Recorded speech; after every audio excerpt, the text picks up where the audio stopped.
Keep in mind that coolant is just as important as the blade when it comes to cutting efficiency and blade life. Today we're using the C-5200 semi-synthetic coolant, which is especially designed for bandsaws, cutting carbon steel. The C-5200 is a synthetic coolant for ferrous and non-ferrous metals and is slow foaming, corrosion resistant, and biodegradable.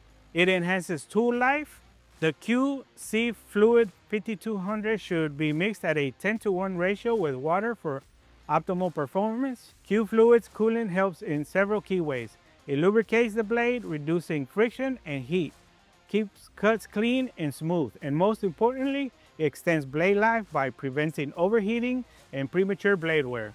I have seen this throughout the years I have been in the business. Using an inferior coolant will result in high blade costs and poor performance. The C-5200 ensures efficiency, longer blade life, and cleaner cuts.